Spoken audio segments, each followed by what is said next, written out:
his mind. I wish I had a dog. Running would be more fun with a dog. The way home wound through a spinney of trees. It was autumn, and the trees were like bonfires, burning arrows and fountains of gold. But Michael ran past without even seeing them. I wish I had a dog, he said aloud, in time to his running. The trees heard him and rustled to each other. A dog with a whisking tail, Michael added. The wind ran past him. Michael tried to whistle to it, but the wind is nobody's dog and only goes where it wants to. It threw a handful of bright and stolen leaves all over Michael and went off leaping among the trees.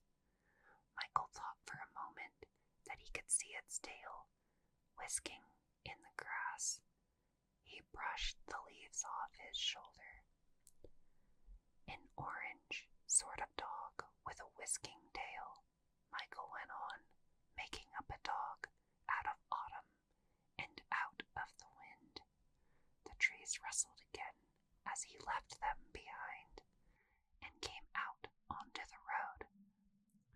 Patter, patter, patter. Something was following him.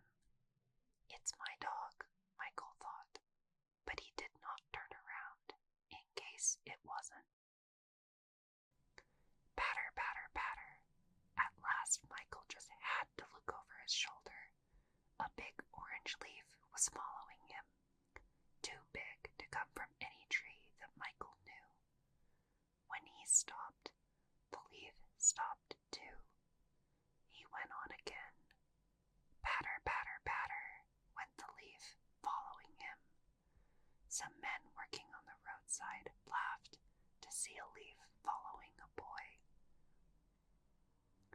Michael grew angry with the leaf and ran faster to get away from it. The faster he ran, the faster the leaf followed him, tossing and tumbling like a clown, head over heels in the stones along the roadside. No matter how he tacked and dodged on the way home, he could not lose the leaf. He crawled through a hedge, but the leaf flew over it, light and rustling. He jumped over a creek, and the leaf jumped after him. What was worse, it jumped better than he did. He was glad to get home and shut the door behind him. The leaf could not get in.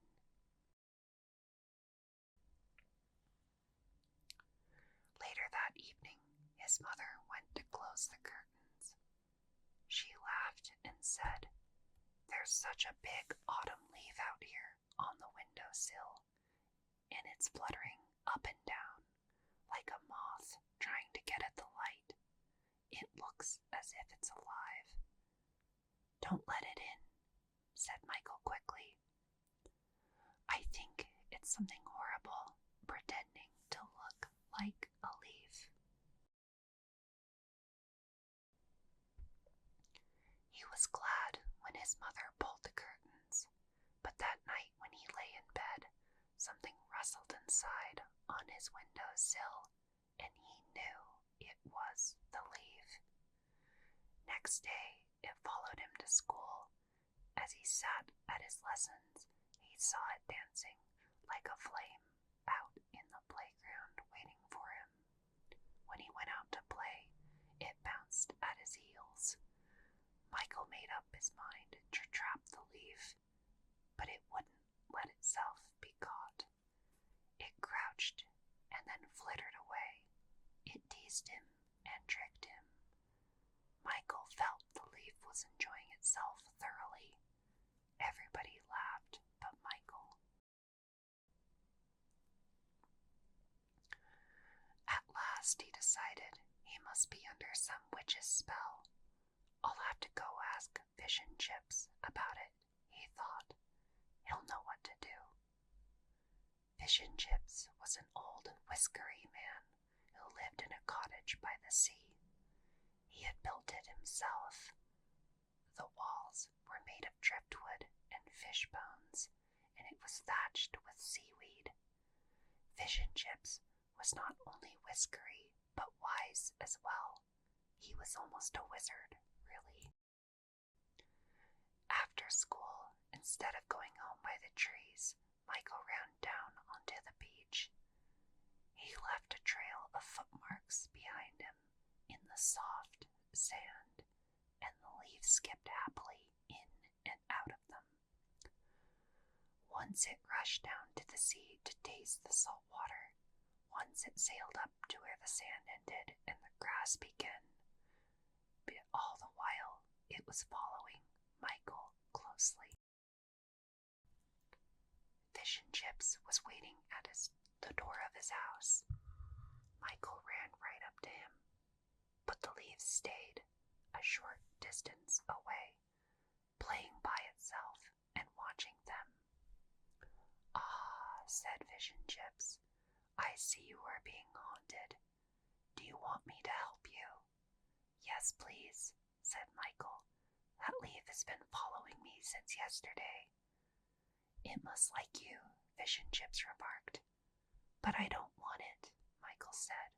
"Can you catch it?" "Oh, yes, I think so," Fish and Chips replied. "It seems friendly and full of curiosity. Let us hide behind the door and see if it comes after us." They hid behind the door with the brooms, rubber boots, raincoats, and milk bottles, all belonging to Fish and Chips.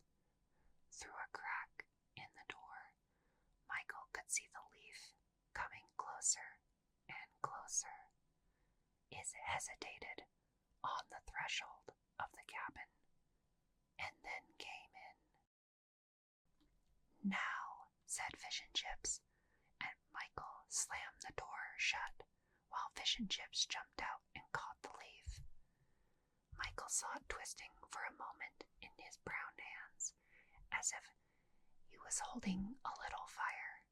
Then Fish and Chips opened a big box and dropped the leaf in. The lid slammed down. The big orange leaf was shut up alone in the dark. "It won't trouble you again," Fish and Chips told him. "Thank you very much," Michael said politely. "How much do I owe you?" "Whistle a sea chanty for me," Fish and Chips replied. "Whistle it into this bottle, and I'll be able to use it again sometime." So Michael whistled "What Shall We Do with the Drunken Sailor" into the bottle. Then Fish and Chips corked it up quickly before the tune had time to get out. As Michael left, he was writing a label for it. Michael set out for home, slowly across the beach. All the while he was listening for the rustling of the leaf behind him. He kept looking back over his shoulder. Halfway across the beach, he stopped. The beach looked empty without that bright leaf tossing behind him. He thought of it shut up in the dark box in the seaweed and fish bones cabin. How it would hate being boxed up. Suddenly, he found he was missing the leaf. Michael took one more step, and then he turned around and went back to Fish and Chips' cabin. Fish and Chips was putting the bottle up on a high shelf. "What, more leaves already?" he asked. "Well, not exactly," Michael said in a small voice. "I just decided I wanted the old one back after all." "Oh well," said Fish and Chips. "Often people do want them back, but they don't often get them back. Not quite the same. They change, you know." "Change?" Michael asked. "Like that," said Fish and Chips. Fish and Chips opened his box. Out jumped a big orange dog with a whisking tail. The dog put its paw on Michael's chest and licked his face. "My dog," Michael cried. "It's my dog." He took its paw in his hands, and they danced until the fish bones rattled. Thank you," Michael called to Fish and Chips. "Don't thank me," Fish and Chips said. "You did it all by coming back for your leaf. That's the way with magic. But just get out of my cabin now, before you shake the fish bones down." Michael leaped out laughing and raced off along the beach. The dog came bounding after him, and they set out for home. As they ran under the trees, leaves fell over them like a shower of gold. The wind tried to join in the chase, but Michael and his dog were too fast for it. Trying to pretend it did not care, the wind made itself into a bright scarf out of the fallen leaves and watched Michael and his autumn dog speed up the road and burrow through a hedge, jump the creek, and come home at last, laughing to itself. The wind swept into a shining bush and sat there rustling like a salamander in the heart of a fire.